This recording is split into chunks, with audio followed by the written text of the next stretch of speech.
I wanted to do a quick video on serrations. So I have a little process on how I do my serrations, and I'm going to walk through it pretty quickly. I'm going to try to make my videos a little bit more to the point so that you don't have to listen to me ramble a whole bunch, and I'm off to a good start. So let's just get right into this.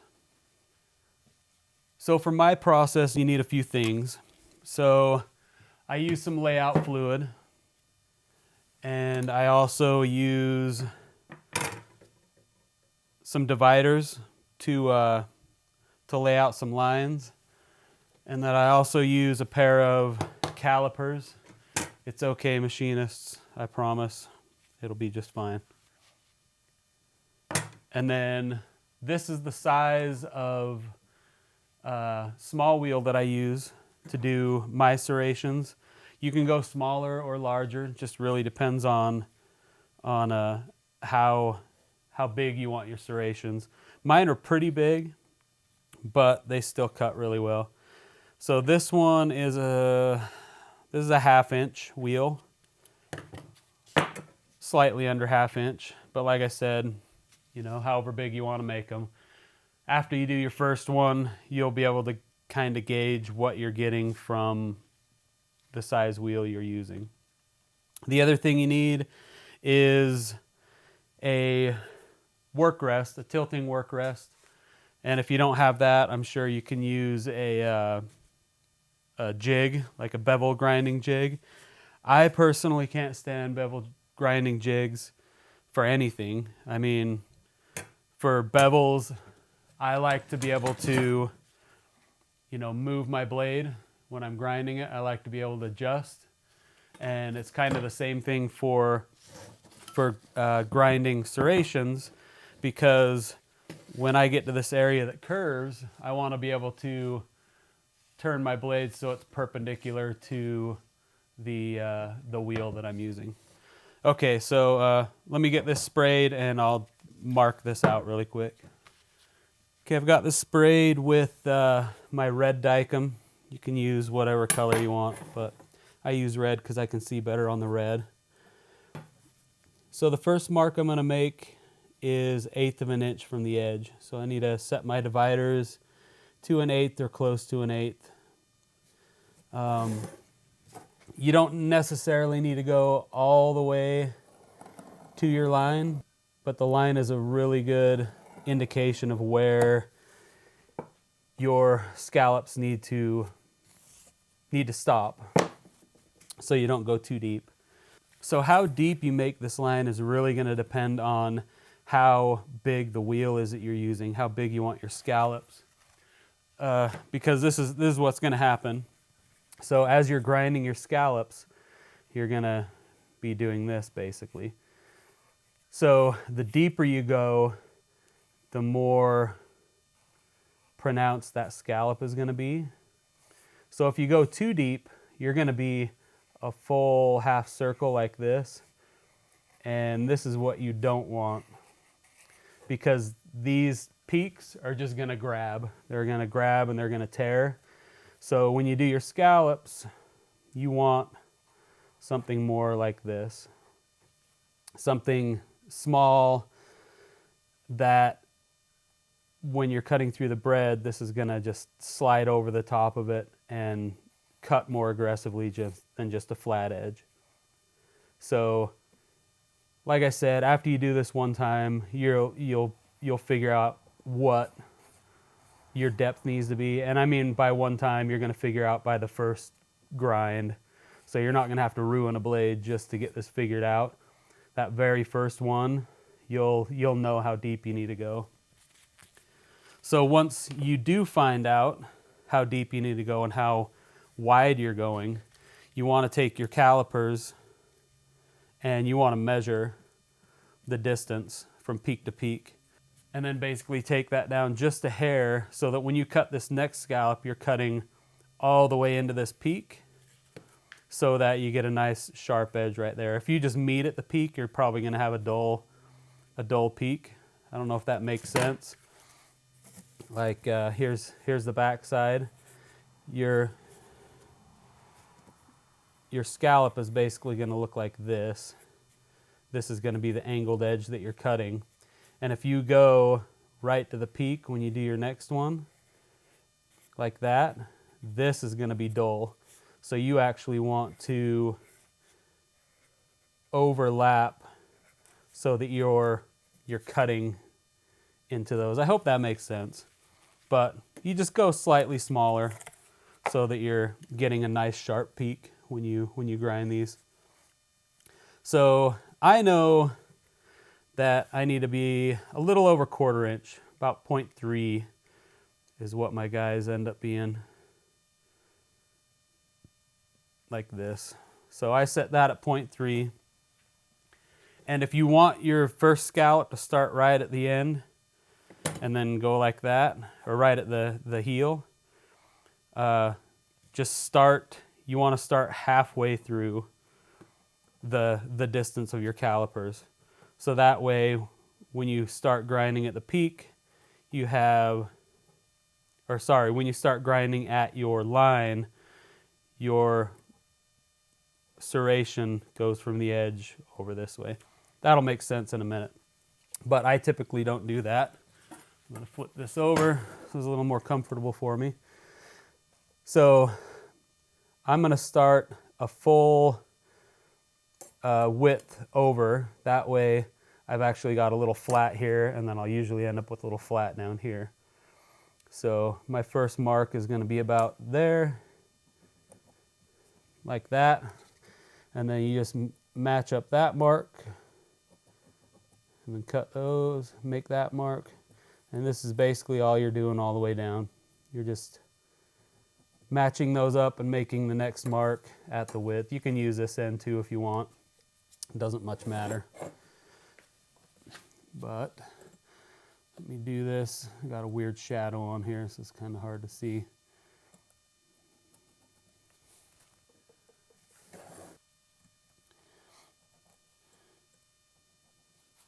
Anyway, all the way down.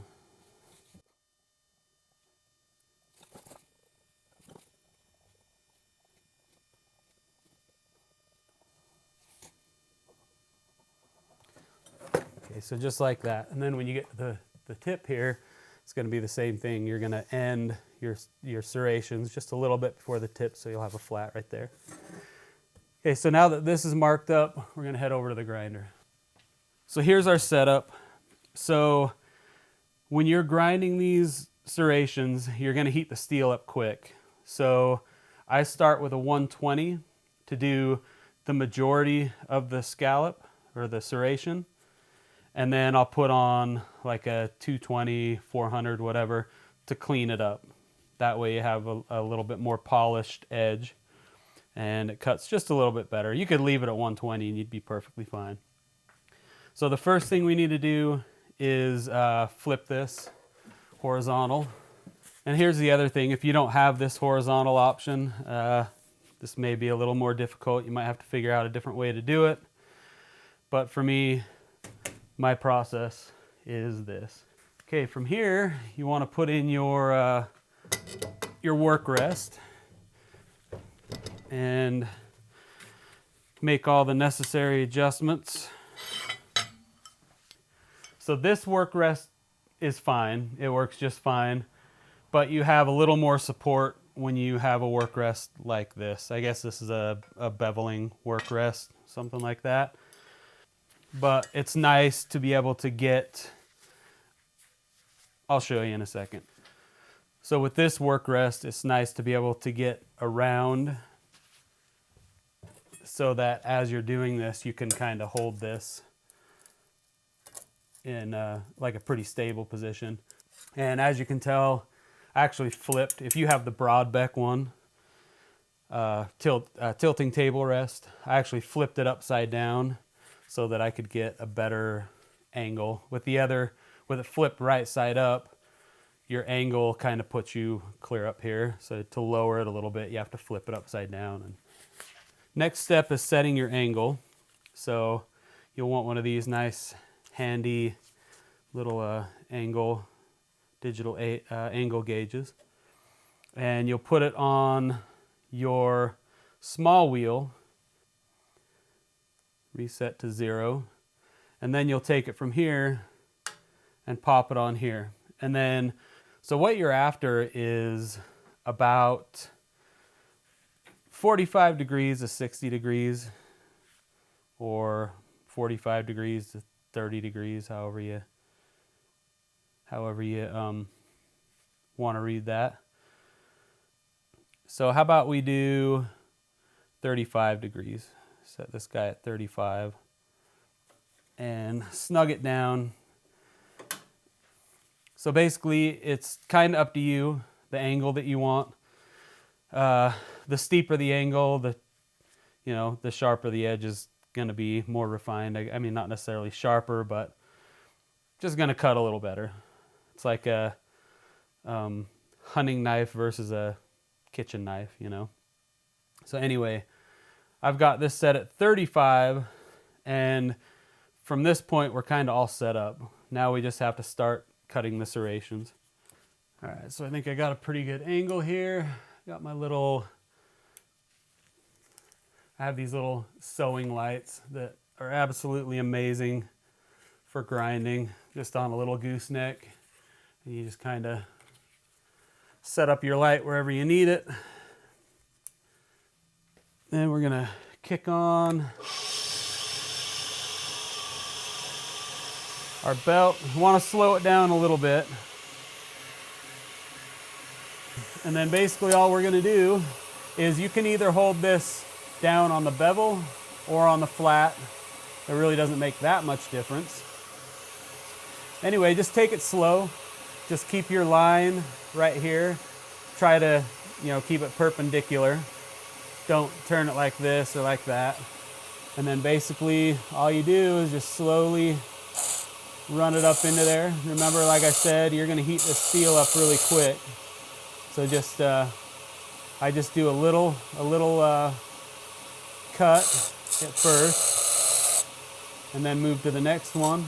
And I'm just basically eyeballing the center of this radius on the wheel with the center of my mark. And just go in and just go through and hit all these first. Don't heat the edge up too much. And then come back and hit them again. And then we'll change the belt, come back and hit them one more time. And it doesn't hurt to track your belt over a little bit, so you hit a different part of the belt instead of wearing out that same exact spot every time.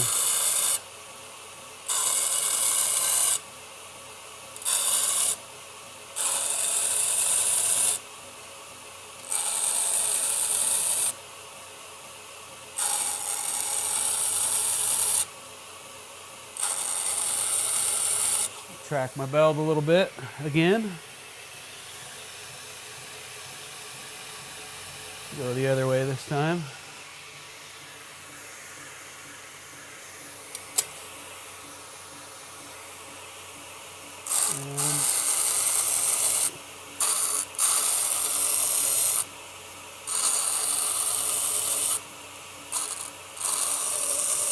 And you can see as I get closer to the tip of the knife where it curves, I can turn my blade so I'm still perpendicular.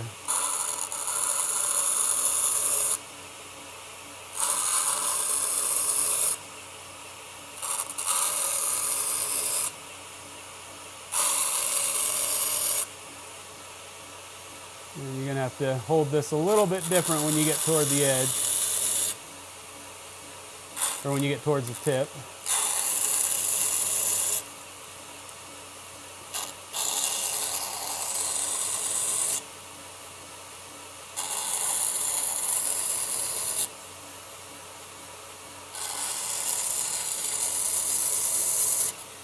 Run this down a little bit more, track this down a little bit more.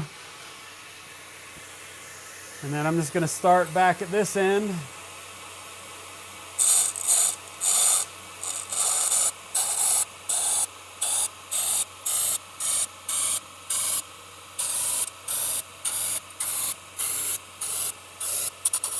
But just take it slow. All you gotta do, just don't want to overheat the edge.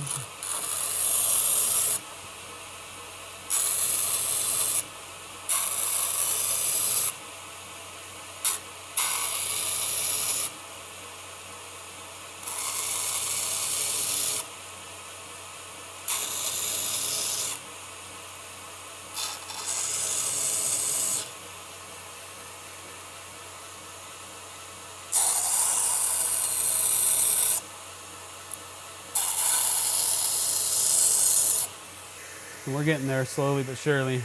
So I'm gonna flip my belt so I can hit the top of this. All right, belt's flipped. So now I gotta continue on here. Starting over down here at the edge.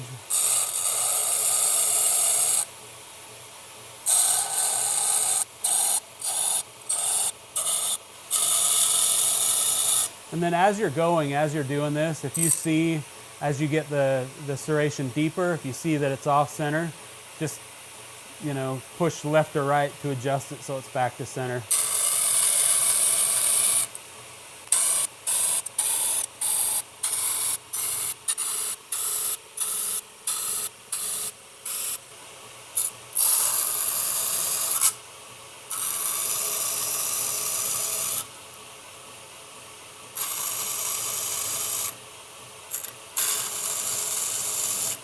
And I would recommend not using a brand new belt for this. Use one that's still got a decent amount of grit, sharp grit left, but not a brand new one, because you basically ruin the belt just because you're so localized, so focused on the one point that it does mess things up for sure.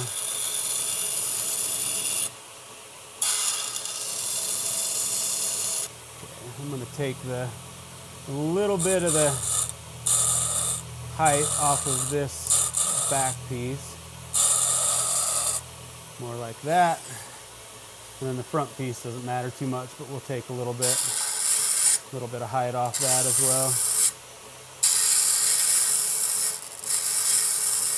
well. There we go. Okay, now I'm going to throw a 220 grit on this. Okay, there's a 220. And this is definitely a used belt. I've been shaping handles, so see if I can get some of that wood off of there.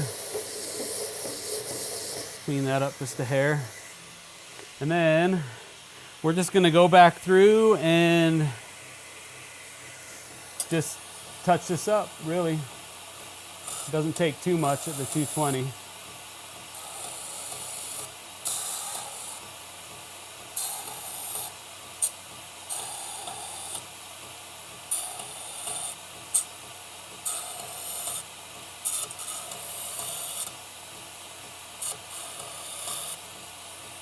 And if you want to run it through the serration kind of from tip to tip, if that makes sense, it does help sharpen it up just a little bit, but not necessarily. You can just, or not necessary, you can just kind of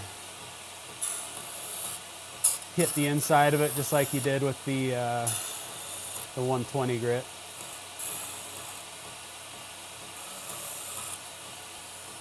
Okay, so at this point, you kind of see where we're at there.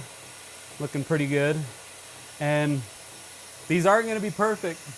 We're doing these by hand. This is not a machine doing these. So, I mean, they'll be pretty good, but still not something that somebody would get off of a machine. Which, honestly, these serrations are better than any bread knife I've ever used. Okay, so one last thing. Flip it over and just basically give it a touch to get those burrs off of there. I mean, nothing major.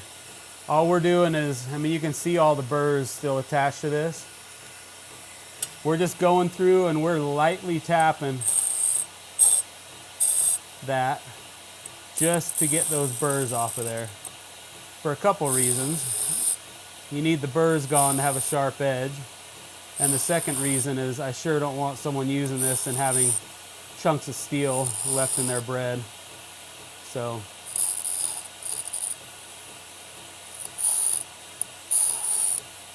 yeah. So anyway, just touching it, just popping that burr off of there.